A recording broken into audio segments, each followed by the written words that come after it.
Hi friends, welcome back to the channel technical edits. ಏನಪ್ಪ ಇನ್ನು editing channel ಈ ರೀತಿಯಾಗಿ ಒಂದು ವಿಡಿಯೋನ ಮಾಡ್ತಾ ಇದ್ದೇನೆ ಅಂತ ಅನ್ಕೋಬೇಡಿ. ನಾನು ವಾರದಲ್ಲಿ 1 ಅಥವಾ 2 ವಿಡಿಯೋಗಳನ್ನ ಈ ರೀತಿಯಾಗಿ ಅಪ್ಲೋಡ್ ಮಾಡ್ತೀನಿ ಅಂತ ಡಿಸೈಡ್ ಮಾಡ್ಕೊಂಡಿದ್ದೀನಿ. ಸೊ ಈ ಒಂದು ವಿಡಿಯೋದಲ್ಲಿ KGFVERSE ಅಂದರೆ ಈ ಸಿನಿಮಾದ KGF ಚಾಪ್ಟರ್ 2 ಟ್ರೈಲರ್ ಬಿಟ್ಟಂತ ಒಂದು ಕ್ಷಣದಿಂದ ಎಲ್ಲ ಯೂಟ್ಯೂಬಲ್ಲಿ ಟ್ರೈಲರ್ ಓಡ್ತಾ ಇದೆ ಅಂತ ಹೇಳ್ಬೋದು. ಅತಿ ಹೆಚ್ಚು ವೀಕ್ಷಣೆಗಳನ್ನು ಪಡೆಯುತ್ತಾ ಇದೆ. ಈ ರೀತಿಯಾಗಿ ಪ್ರಚಾರದ ತಂತ್ರಕ್ಕೋಸ್ಕರ ಈ KGFVERSE ಅಂತ ಮೆಟಾವರ್ಷನನ್ನು ಬಿಡ್ತಾ ಇದ್ದಾರೆ. ಸೊ ಇದೇನು ಮೆಟಾವರ್ಷನ್ ಅಂದರೆ ಏನು, KGFVERSE ಅಂದರೆ ಏನು ಅಂತ ನೀವು ಕೇಳ್ಬೋದು. ಇದು ಹೊಸ ತಂತ್ರಜ್ಞಾನದ ಮೂಲಕ ರಂಜಿಸಲು ಮುಂದಾಗಿದೆ KGF ಟೀಮ್ ಅಂತಲೇ ಹೇಳ್ಬೋದು.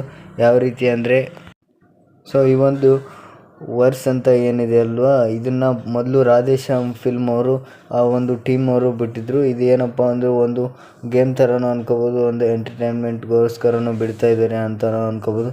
ಇದು ನರಾಚಿ ಅಂದರೆ ಫಿಲ್ಮ್ ಯಾವ ರೀತಿ ಶೂಟ್ ಮಾಡಿದ್ದಾರೆ ಅದೇ ರೀತಿ ನರಾಚಿಲಿ ನಾವು ಇಲ್ಲಿ ನೋಡ್ತಾ ಇರ್ಬೋದು. ಈ ರೀತಿ ಕಣ್ಗಳಿಗೆ ಹೆಡ್ಸೆಟ್ ಹಾಕೊಂಡ್ಬಿಟ್ಟು ಅಲ್ಲಿ ಹೋಗೋ ರೀತಿ ಫೀಲ್ ಆಗುತ್ತೆ, ನಮಗೆ ಆ ಫೀಲ್ ಕೊಡುತ್ತೆ. ಮತ್ತು ಇದ್ರೊಳಗೆ ಹೋಗ್ತಾ ಮತ್ತೆ ಅಲ್ಲಿ ರೂಮ್ ಒಳಗೆ ಎಂಟ್ರಿ ಆದ ತಕ್ಷಣ ತೂಫಾನ್ ಸಾಂಗ್ ಕೂಡ ಪ್ಲೇ ಆಗ್ತಾ ಇರುತ್ತೆ. ಸೊ ಇವತ್ತು ಈ ವರ್ಸ್ನ ಬಿಡ್ತೀವಿ ಅಂತ ಹೇಳಿದ್ರು. ಸೊ ಈಗಾಗಲೇ ಬಿಟ್ಟಿದ್ದಾರೆ. ಅಪ್ಲಿಕೇಶನ್ ಲಿಂಕ್ನು ಕೂಡ ನಾನು ಕೊಡ್ತೀನಿ. ಈ ಸೌಂಡ್ ಮಾತ್ರ ಅಲ್ಟಿಮೇಟ್ ಆಗಿರುತ್ತೆ. ಸೊ ಈ KGFVERSE ಬಿಡ್ತಾ ಇದ್ದಾರೆ. ಸೊ ಇದು ಪ್ರಚಾರ ತಂತ್ರಕ್ಕಾಗಿ KGF ಟೀಮ್ ಅವರು ಬಿಡ್ತಾ ಇದ್ದಾರೆ ಅಂತಲೇ ಹೇಳ್ಬೋದು. ಸೊ ಇದು ಹೊಸ ತಂತ್ರಜ್ಞಾನದ ಮೂಲಕ KGFVERSE ಬಿಡ್ತಾ ಇದ್ದಾರೆ ಅಂತ ಹೇಳ್ಬೋದು. ಇದು ಆಧುನಿಕ ತಂತ್ರಜ್ಞಾನವಾಗಿದೆ ಅಂತಲೇ ಹೇಳ್ಬೋದು.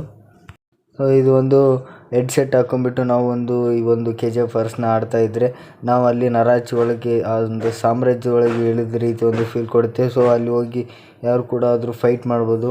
ಸೊ ಅದೇ ರೀತಿ ಸೀನ್ ಕ್ರಿಯೇಟ್ ಆಗುತ್ತೆ ಹೆಡ್ಸೆಟ್ ಹಾಕ್ಕೊಂಡು ನೋಡಿಬಿಟ್ರೆ. ಮತ್ತು ಅಲ್ಲಿ ಹೋಗಿ ಎಲ್ಲಿ ಬೇಕಾದರೂ ಅಲ್ಲಿ ಕುಂತ್ಕೋಬೋದು, ಓಡಾಡ್ಬೋದು. ಎಲ್ಲ ಕೂಡ ಈ ತಂತ್ರಜ್ಞಾನದ ಮೂಲಕ ಮಾಡ್ಬೋದು ಅಂತ ಹೇಳ್ಬೋದು. ಚೆನ್ನಾಗಿದೆ ಅಂತಲೇ ಹೇಳ್ಬೋದು. ನೀವು ಕೂಡ ಟ್ರೈ ಮಾಡಿ, ನಾನು ಕೂಡ ಟ್ರೈ ಮಾಡ್ತೀನಿ ಬಿಟ್ಟ ತಕ್ಷಣ. ಸೊ ಇನ್ನು ಡಿಸ್ಕ್ರಿಪ್ಷನ್ ಲಿಂಕ್ ಕೊಡ್ತೀನಿ ಬಿಟ್ಟರೆ, ಸೊ ನೀವು ಟ್ರೈ ಮಾಡಿ ಅಂತ ಹೇಳ್ತಾ. ಸೊ ಇದು ಇವತ್ತಿನ ಅಪ್ಡೇಟ್ ಆಗಿತ್ತು. ಇದೇ ರೀತಿ ಚಾನಲ್ಗೆ ಸಪೋರ್ಟ್ ಮಾಡ್ತಾಯಿರಿ. ವಾರದಲ್ಲಿ 2 ಈ ರೀತಿಯಾಗಿ ವೀಡಿಯೋಗಳನ್ನ ಮಾಡೋಕ್ಕೆ ಇಷ್ಟಪಡ್ತೀನಿ. ಸೊ ವಿಡಿಯೋ ಇಷ್ಟ ಆದರೆ ಲೈಕ್ ಮಾಡಿ, ಶೇರ್ ಮಾಡಿ, ಸಬ್ಸ್ಕ್ರೈಬ್ ಮಾಡಿ, ಅದೇ ರೀತಿ ಸಪೋರ್ಟ್ ಮಾಡಿ ಅಂತ ಹೇಳ್ತಾ ವಿಡಿಯೋ ಇಲ್ಲಿವರೆಗೂ ನೋಡಿದ್ದಕ್ಕೆ ಥ್ಯಾಂಕ್ ಯು ಫಾರ್ ವಾಚಿಂಗ್.